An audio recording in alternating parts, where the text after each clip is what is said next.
Hello guys, kumusta? Sana okay lang kayo. For today's video, paano i-set up ang bonuses sa ating mga account kung tayo ay na-invite na ni Facebook Meta? Okay, wala nang paligoy-ligoy pa at simulan na natin. So ang pinakauna natin gawin guys ay buksan ang ating mga Facebook account. Hindi ko alam kung personal account ba ang inyong gamit o baka Facebook page. Pero wag kayo mag-alala guys dahil same pa rin naman ang gagawin. Mapa-personal profile man or sa page kayo na na-invite sa bonuses. At dahil page ang aking ginagamit, pumunta lang tayo dito sa menu icon. Tapos i-click lang natin yung profile ng ating page para ito ay ma-switch. After nyan balik tayo sa menu at i-click ang ating profile.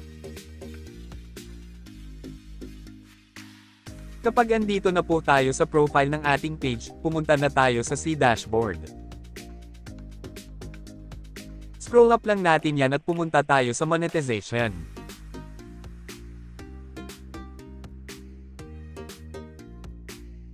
Paano po ba natin malalaman kung tayo ay invited na sa bonuses? Simple lang po, mag-a-appear po siya dito sa ating tools.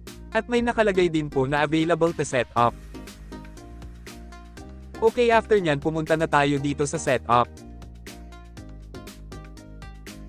May nakalagay dito guys, nakikita tayo sa bonuses sa pamamagitan ng views, comments, reactions at sa shares ng ating mga posts. After nyan i-click na natin dito ang Get Started. By the way guys, itong bonuses ay katulad lamang sa ads on Reels at Stars, magkakaroon ka lang nito kapag na-invite yung account mo. Okay, i-click na natin yung Get Started sa baba. Kung kayo po ay monetize na sa in-stream ads, ads on Reels at sa Stars, at kung nakapag-set up na rin kayo sa inyong mga info like bank account at TIN number, lalabas na po dito ang name nyo. So ang gagawin nyo lang ay i-click yung bilog na yan at i-click ang next sa baba.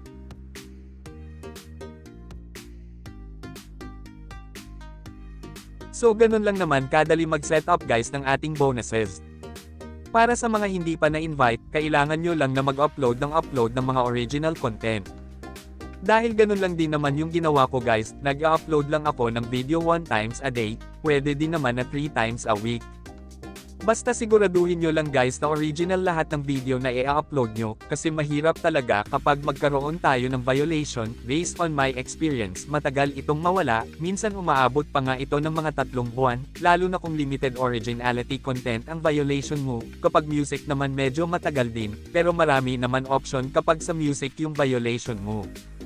Sa may mga katanungan patungkol sa Facebook Reels, sa Stars, sa in-stream ads at sa bonuses, pwede kayong mag-comment sa videong ito, paki-share na rin para mas maraming makapanood. Ops, huwag kalimutan mag-like at mag-subscribe para sa mas marami pang video.